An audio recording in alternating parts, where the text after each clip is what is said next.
Hotel से नहा धोकर सुबह लगभग 6 बजे मैं देवी मंदिर के गेट पर पहुंचा।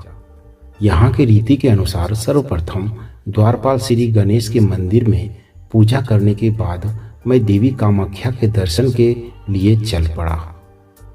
मंदिर का गेट 7:30 बजे के बाद खुलती है, पर लोग पहले से ही कतार लगाकर खड़े हो जाते हैं। मैं जब पहुंचा तभी भक्तों का बहुत लंबा कतार लग चुका था। लोग मुझसे भी पहले दर्शन के लिए यहाँ भोर में ही आ गए थे। यहाँ दर्शन के लिए VIP टिकट भी मिलता है, जिससे देवी के दर्शन जल्द से जल्द हो जाएंगे। मैं इतना सक्षम हूँ कि इस टिकट को खरीद कर जल्दी से दर्शन कर लूँ, लेकिन ऐसा करके क्या फायदा। स्वयं देवी आदिशक्ति महामाया की कृपा कोई इतनी आसानी से ही पा जाएगा? इसके लिए थोड़ा परिश्रम तो करना ही होगा। लगभग 2 घंटे से ज्यादा देर कतार में खड़े रहना नहीं बोल सकता, क्योंकि यहाँ के घुमावदार जगह में हर जगह बैठने का स्थान बना हुआ है, इसलिए ज्यादा समय तक खड़ा नहीं रहना पड़ता। इसके बाद धीरे धीरे नीचे की ओर मैं देवी मंदिर के गर्भगृह अर्थात जहाँ देवी की योनि शिला स्थापित है वहां पहुंचा। वहां योनि शिला दर्शन के बाद एक छोटे से गड्ढे की पानी को लेकर अपने माथे पर स्पर्श करना होता है। सब कुछ करने के बाद मैं जल्दी से पास में खड़े होकर पागल बाबा द्वारा बताए गए देवी मंत्र को पढ़ते हुए उन्हें प्रणाम करने लगा। कामाख्याय वरदी देवी नील पर्वत वासिनी त्वदेवी जगतमाता योनि मुद्रे नमोस्तुते। कामाख्ये काम संपन्ने कामेश्वरी हर प्रिय कामनाम देवी में नित्यम कामेश्वरी नमोस्तुते। इस मंत्र को पढ़ते हुए मैंने योनि मुद्रा में देवी को प्रणाम किया। तंत्र में कई प्रकार की मुद्रा की जरूरत पड़ती है। इन मुद्राओं को हाथ की उंगलियों से करना पड़ता है। मुझे यह सब गुरुदेव पागल बाबा ने सिखाया था। उन्होंने उस सपने में जिस प्रकार मुझे देवी कामाख्या को प्रणाम करने के लिए कहा था, मैंने वैसे ही किया। हालांकि यह सब मात्र कुछ ही क्षण में करके मंदिर के गर्भगृह से निकलना पड़ा, क्योंकि भक्तों की भीड़ काफी ज्यादा थी। मंदिर के अंदर जाते ही सचमुच एक ऐसी शक्ति की अनुभूति हुई थी जो कि मैं शब्द द्वारा नहीं समझा सकता। मंदिर से बाहर निकला पर ऐसा लगा कि मैं अभी भी मंदिर के गर्भगृह में ही रह गया हूँ। मानो मेरा शरीर तो निकल आया पर आत्मा वहीं देवी की दर्शन के लिए रुक गया है। ऐसा कुछ अनुभूति मेरे साथ पहली बार हो रहा था, जो कि बहुत ही रोमांचक था। देवी के प्रति काफी तेज आकर्षण महसूस हो रहा था, पर अचानक ही मेरे नाभि के नीचे से मेरे सिर तक बहुत तेज दर्द होने लगा। यह दर्द काफी ज्यादा थी, इतना ज्यादा कि मैं चलते हुए जा रहा था पर तुरंत ही एक किनारे अपने पेट को दबाकर वहीं बैठ गया। ऐसा लगा कि मेरे नाभि के नीचे से एक तीर भेदते हुए मेरे सिर से निकल गई। यह दर्द मात्र कुछ सेकंड के लिए था। तब तक के लिए मेरे आंखों के सामने अंधेरा सा छा गया था। मुझे अचानक से गिरते पड़ते देख बाकी बाहर निकलते लोगों ने मुझे पकड़कर बिठाया।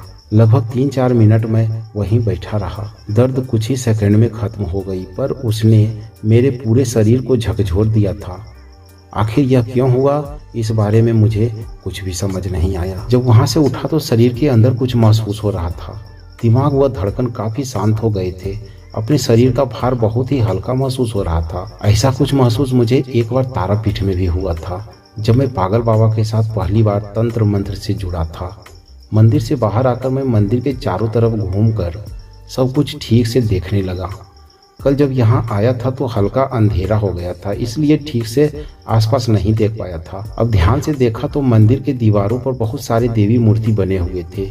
एक पुजारी जी से पूछने पर पता चला कि यहाँ 64 योगिनी भी विराजमान है। इस मंदिर के बारे में कुछ लोगों से पूछने पर मुझे यह पता चला, कहा जाता है कि इस मंदिर को कूच बिहार के एक राजा ने बनवाया था। उनके मंदिर बनवाने से पहले ही यहाँ एक मंदिर थी, पर उसे एक मुस्लिम शासक ने तोड़कर खंडहर में परिवर्तित कर दिया था। असम पर विजय करने जाते वक्त कूच बिहार के राजा एक दिन यहाँ पर पहुंचे। उस समय यहाँ पर एक बूढ़ी महिला ध्यान कर रही थी।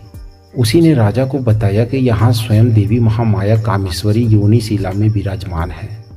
तब राजा ने कहा कि अगर मैं असम पर विजय प्राप्त कर लूंगा तो देवी के लिए सोने की मंदिर बनवाऊंगा।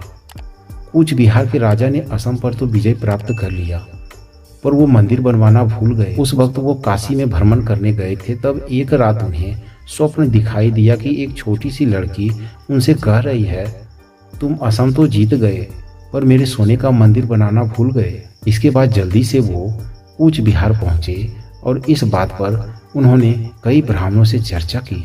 कोषाध्यक्ष ने बताया कि इतना सोना है ही नहीं कि एक सोने की मंदिर बनवाई जाए। तब उन्होंने तय किया मंदिर के हर पत्थर खंड व ईंट में एक रत्ती सोने का इस्तेमाल किया जाएगा। जिस प्रकार से इस मंदिर का खंडहर मिला था, ठीक उसी तरह इसका निर्माण किया। यहाँ मंदिर आने के लिए 4 सीढ़ी द्वार बने हैं, जिनमें से अब एक ही ठीक है, बाकी खराब व जंगल द्वारा घिर गए हैं। इन द्वार को नरकासुर ने बनवाया था। नरकासुर देवी पर मोहित हो गया था और उसने देवी के सामने विवाह का प्रस्ताव रखा। तब देवी महामाया ने कहा था कि अगर वह एक रात के अंदर इस नीलांचल पर्वत के चारों तरफ मंदिर में पहुंचने के लिए सीढ़ी से बने द्वार व एक विश्रामशाला बना दे तो वह उनसे विवाह कर लेगी, और ऐसा नहीं होगा तो देवी के हाथों उसकी मौत होगी। नरकासुर अपने काम में लग गया। उसने सुबह होने से पहले ही सीढ़ी द्वार का निर्माण कर दिया तथा विश्रामशाला बनाने में बस थोड़ा ही कार्य बाकी था। जब देवी ने देखा कि नरकासुर तो यह कार्य सुबह होने से पहले ही पूर्ण कर देगा, तब देवी महामाया ने अपने माया जाल से एक मुर्गे की बांग द्वारा सुबह होने का संकेत दे दिया। नरकासुर अपने कार्य में असफल रहा, पर देवी ने उसे क्षमा कर दिया, क्योंकि देवी महामाया ने खुद ही यह भ्रम जाल किया था। देवी कामाख्या मंदिर के आसपास और भी कई मंदिर पूरे नीलांचल पर्वत पर इधर उधर बिखरे हुए हैं। इस वक्त यहाँ से नीचे काफी खूबसूरत दृश्य दिख रहे थे। हर शक्ति पीठ में महादेव भैरव रूप में अवश्य रहते हैं। देवी कामाख्या के भैरव का नाम उमानंद भैरव है। अगर देवी कामेश्वरी के दर्शन कर लिए तो महादेव कामेश्वर का दर्शन भी अति आवश्यक है।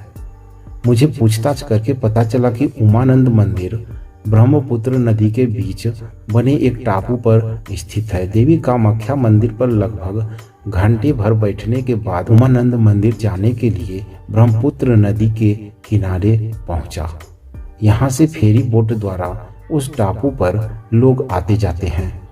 मैं भी फेरी बोट द्वारा उस टापू पर पहुंचा। उसका टापू का नाम मयूर द्वीप था। उस टापू के पास जब पहुंचा तो बाहर से देखने में जंगल जैसा लग रहा था। वहां उतरकर जब अंदर गया तो देखा बहुत ही बढ़िया पत्थर की सीढ़ियां बनी हुई थी। अंदर का परिवेश बहुत ही प्यारा व मनमोहक था। ऊपर जाकर बाबा उमानंद भैरव के दर्शन के बाद मैं एक किनारे बैठ चारों तरफ के खूबसूरत दृश्यों, चारों तरफ नदी को देखता रहा। मन में कुछ सवाल थे कि अब कामाख्या आ तो गया हूँ, देवी दर्शन का सौभाग्य भी मिल गया, पर यहाँ किसी से मुझे मिलना है, उनका केवल नाम ही मुझे पता है। पागल बाबा ने कहा था कि जिससे मिलना है वह तुम्हें खुद ही खोज लेगी।